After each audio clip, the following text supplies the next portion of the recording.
Si un membre commet une erreur, ne le repoussez pas, aidez-le, relevez-le. Réunissez-vous, ayez un entretien les uns avec les autres. Voilà ce que l'Écriture dit. Quand nous commettons une erreur, allons auprès de Dieu. Avant d'aller auprès de Dieu, nous devons aller auprès de la personne que nous avons offensée. J'ai dû faire ça dernièrement.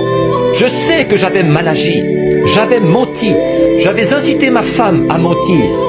Je crois que je vous en ai parlé, ici à l'église. C'était il y a quelques jours, il n'y a pas longtemps, il y a à peu près 6 semaines de ça. Les avocats m'avaient tellement perturbé avec cette enquête que je ne savais plus trop où j'en étais. Je venais de rentrer du bureau pour dîner. Le numéro de téléphone privé a sonné et Meda est allée répondre au téléphone. Elle a mis sa main sur le combiné, elle a dit « C'est encore les avocats ». J'ai dit « Je ne pourrai pas endurer une autre soirée de ça. On dirait que je suis en train de perdre la tête. Je perds la raison. Ils me pressent par ici, par là, par ici. » J'ai dit « Je ne peux pas supporter ça ». Je me suis levé d'un bond, j'ai dit « Dis-leur que je ne suis pas là ». Et je me suis précipité derrière la maison. Quand je suis revenu, Meda est très consciencieuse pour ces choses. Elle est venue me voir à la porte. Elle était au bord des larmes. Elle a dit « Bill, est-ce que c'était la bonne chose à faire? Vous savez comment vous êtes. Je sais comment moi je suis. » J'ai dit « Bien sûr, je n'étais pas ici à ce moment-là. » Je savais que Dieu m'avait condamné pour ça. J'ai dit « Je n'étais pas ici à ce moment-là. » Elle a dit « Mais tu étais ici quand il a appelé. » Cet après-midi-là, je suis allé prier pour un bébé malade. Avant de quitter la maison, le téléphone a sonné de nouveau. Et le petit Joseph est allé vite saisir le téléphone. Et il a dit « Papa, tu veux que je leur dise que tu n'es pas là ?» Voyez-vous comme le péché corrompt? Quel genre de famille on aurait là à la fin? 1 Jean chapitre 5 au verset 21 dit « Si notre cœur ne nous condamne pas, nous avons de l'assurance devant Dieu. Mais si notre cœur nous condamne, comment pouvons-nous avoir de l'assurance devant Dieu?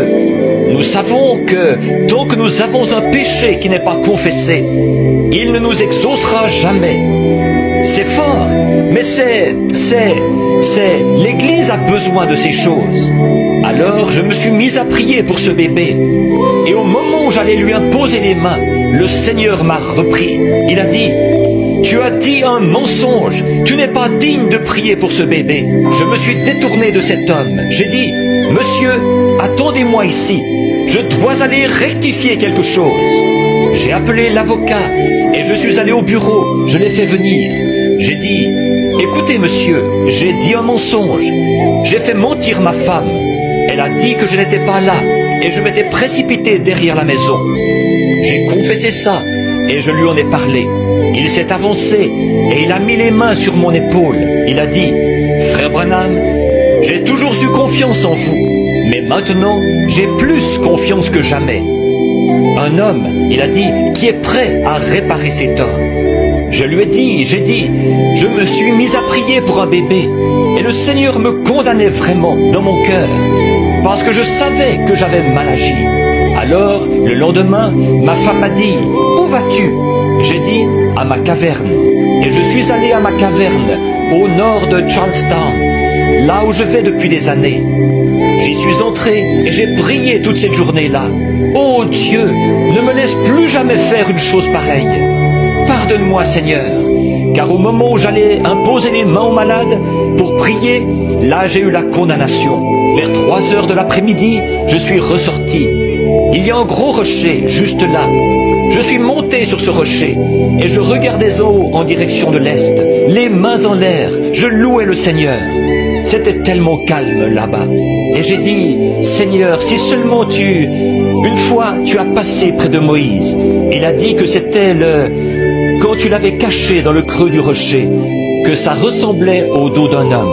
J'ai dit, voudrais-tu le faire de nouveau, Seigneur, pour me faire savoir que je suis pardonné? Et j'ai dit, si tu veux bien m'aider et me mettre quelque chose à l'esprit. J'ai dit, Seigneur, je ne suis pas très fort mentalement, parce que je n'ai pas d'instruction. J'ai dit, et j'essaye de te servir, tu connais mon cœur, et je n'aurais pas dû faire ça, je ne voulais pas faire ça. On aurait dit que j'étais en train de perdre la tête, tellement j'étais nerveux. Et j'ai fait ça sous l'impulsion du moment, quand Satan m'a pris au piège. J'ai dit, si tu m'as pardonné, alors permets-moi de te voir, Seigneur. Dieu est mon juge, juste à côté de moi, dans un petit coin des buissons. Il y a eu comme un vent qui s'est mis à soulever un tourbillon. Il est venu directement le long de la paroi de la caverne, là où j'étais, et il est reparti à travers les bois. Oh frère, une paix qui surpasse toute intelligence m'a envahi. Et j'ai crié, j'ai pleuré, j'ai poussé des cris.